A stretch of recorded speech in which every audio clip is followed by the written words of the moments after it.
diwang bayani, tumingala sa langit na bukal, umagiting na Bulacan, ibandila ang lingko, pamanan ng lahi. Mabuhay na lalawigan, Singkaban, sining at lalawigan. Mabuhay ang sambayanan, mabuhay ang Bulacan, Singkaban. Mabuhay na lalawigan, Singkaban, sining at lalawigan. Mabuhay ang sambayanan, mabuhay ang Bulacan, Singkaban. Mabuhay ang sambayanan,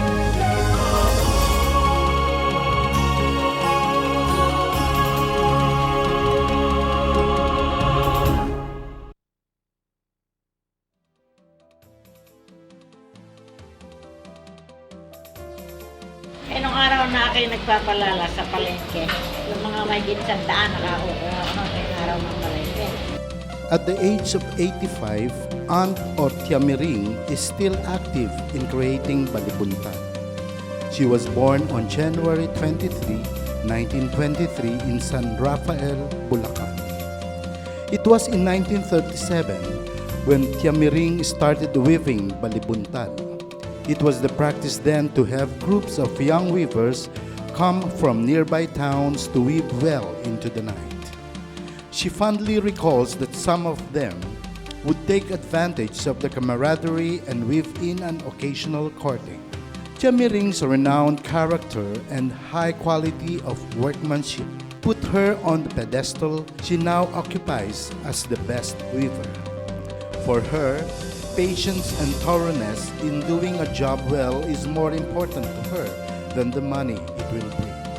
She overcomes the feeling of tediousness and other difficulties by putting all her soul into making her work beautiful. She considers a hat beautiful when the weaving is fine, creating that soft texture. It must also fit the head well with the right shape and proportions. Tia Miring could only hope that there would be more people who would invest in this industry of creating beautiful hats. Without people who outlay their production, the artist weavers like her might simply unravel, and so would a good part of our culture. Paliwanabian ang Sombrerong Buntal. Gustos pinasan ng kaularan, ang gataluyan ng kabuhayan, Santa Maria, ilaw ng kalangitan. Malugugin ang silanis ng araw, buksan ang puso't diwang bayani, tumingala sa langit na bukal, umagiting na Bulacan, ibandila ang lingko, pamanan ng lahi. Mabuhay na lalawigan, Singkaban, sining at lalawigan. Mabuhay ang sambayanan, mabuhay ang Bulacan, Singkaban. Mabuhay na lalawigan, Singkaban, sining at lalawigan. Mabuhay ang sambayanan, mabuhay ang Bulacan, Singkaban. Mabuhay ang sambayanan,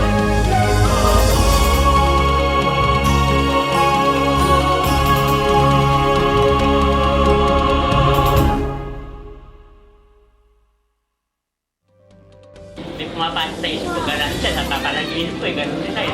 Talaga? Oo, minsan, kagaling, magising ko, tatulogin ko na, minsan nakakalimutan ko ibang yung makalupkop ko Ricardo Chico, or Boy, is one of the most active bone inlay artists. He was born on June 7, 1955. Initially, he was just observing what his father, Alfonso Chico, was doing. Then he started helping around, and later on, he actually proceeded to work on his own. He now has 2 children who at their young age are also showing interest in bone inlay. Boy Chico's interest in this craft was developed when he was growing up, watching his father meticulously doing bone inlay.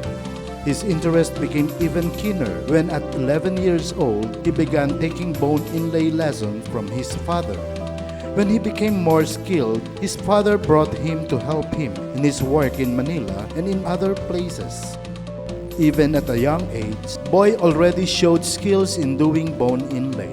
His father never had him redo any of his works, but would always be very pleased with them since even their clients were always satisfied. This gave Boy so much confidence that he could even say that his work seemed better than his father's. Boy always holds dear his late father's advice to give importance to his craft and to the quality of his work.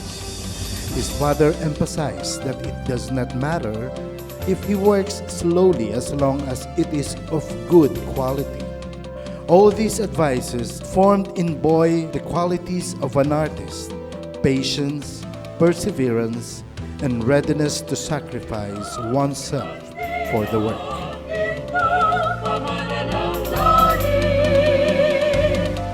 Marangyang hiltak ng Nor sa Garay, sa Ildefonso masaganang kabukiran, sa Rafael Baluarte ng Kagitingan. San Miguel, yungib ng kasaritan, DRT mayamang kalikasan, San Jose del Monte, hagdanan ng kaliwatan. Mabuhay ang sambayanan, mabuhay ang Bulacan, Singkaban. Pandi-pandayan ang kabayanihan, palagpas makatan ang bayan, paliwag habian ang Sambalirong Buntal. Gustos pinasan ng kaularan, hanggat daluyan ng kabuhayan, Santa Maria, ilaw ng kalangitan. Alugugin ang silanis ng araw, buksan ang puso't diwang bayanin. Tumingala sa langit na bukaw, umagiting na Bulakenyo, ibandila ang ginto, kamanan ang lahi. Mabuhay na lalawigan, Singkaban, sining at kalinangan. Mabuhay ang sambayanan, mabuhay ang Bulacan, Singkaban. Mabuhay na lalawigan, Singkaban, sining at kalinangan. Mabuhay ang sambayanan, mabuhay ang Bulacan, Singkaban. Mabuhay ang sambayanan,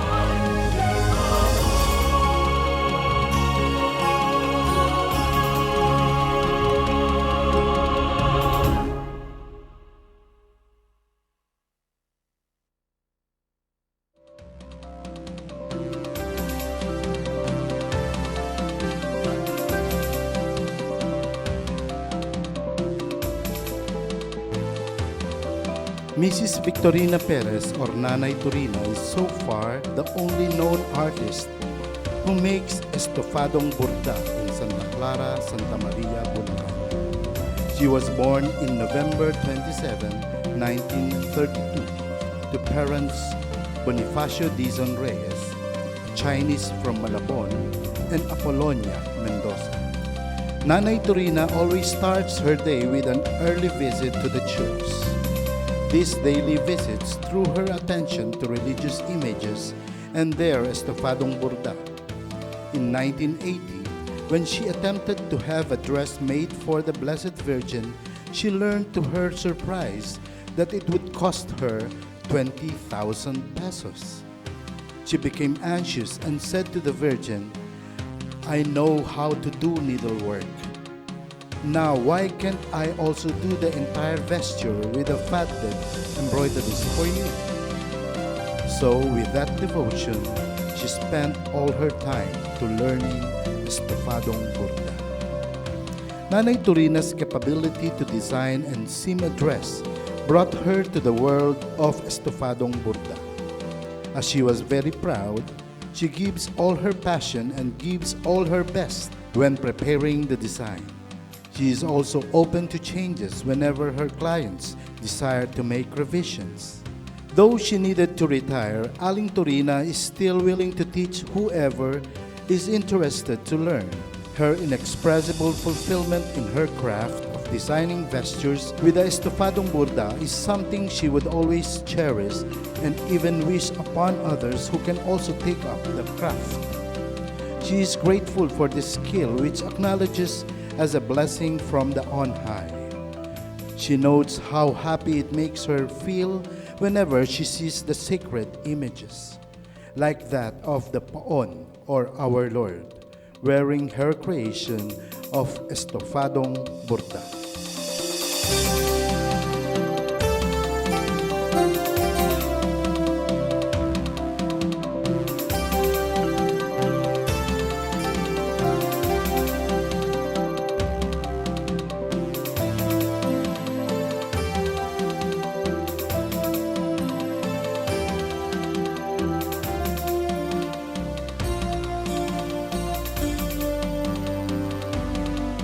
Salubungin ang silanis ng araw.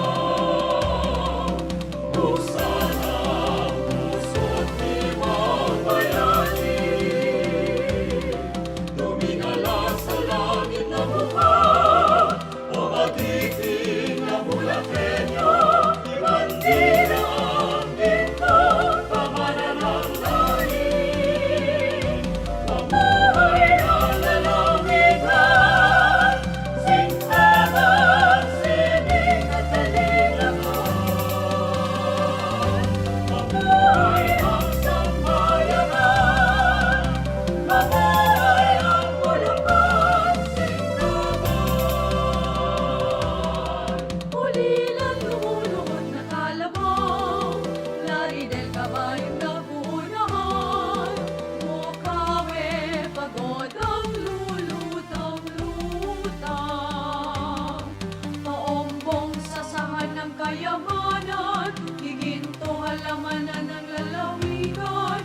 Umando sa yaman ng kahilingan.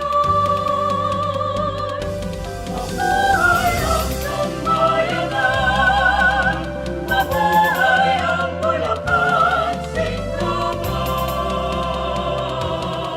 Agon ay likas sa yaman dagat, tahanan nila ang Bulacan, pakinang naalahas sa may kawayan.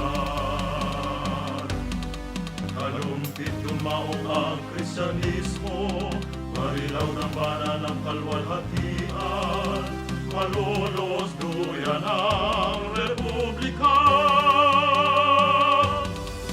Salubungin ang silanis ng araw.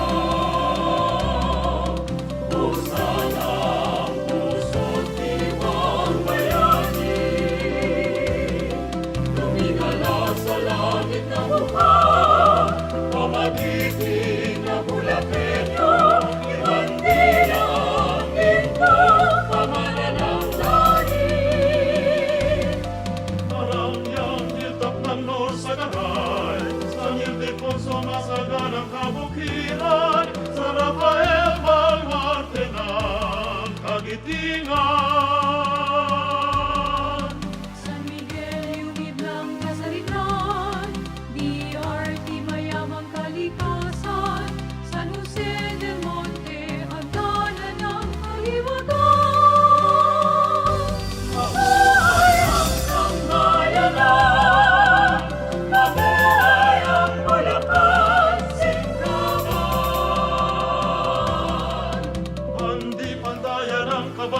bayanihan, palagpas makatan ng bayan, baliwag habian ng Sambalirong Buntal. Gustos pinasa ng kaularan, hanggang daluyan ng kabuhayan, Santa Maria, ilaw ng kalangitan. Malugugin ang silanis ng araw, buksan ang puso't diwang bayanin. Luminala sa langit na bukaw, umagiting na Bulacan, ibandera ang ginto, pamanan ng lahi. Mabuhay na lalawigan, Singkaban, sining at kalinangan. Mabuhay ang sambayanan, mabuhay ang Bulacan, Singkaban. Mabuhay na lalawigan, Singkaban, sining at kalinangan. Mabuhay ang sambayanan, mabuhay ang Bulacan, Singkaban. Mabuhay ang sambayanan,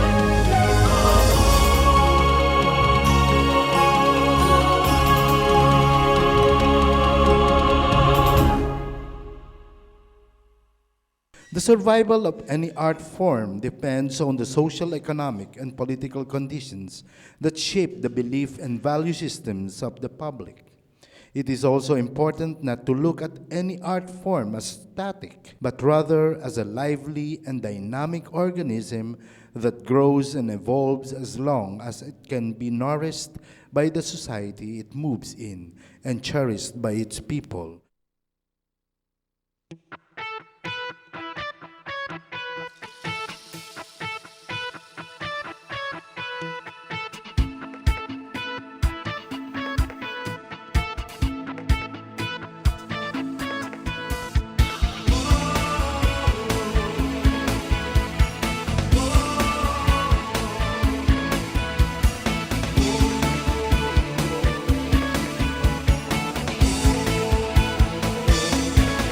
Sa gitna ng kapalaran, sama-samang sumasagwan, naglalayag sa karagatan upang marating ang pampang. Sa gubat ng kapighatian, kapit-bisig na naglalakbay,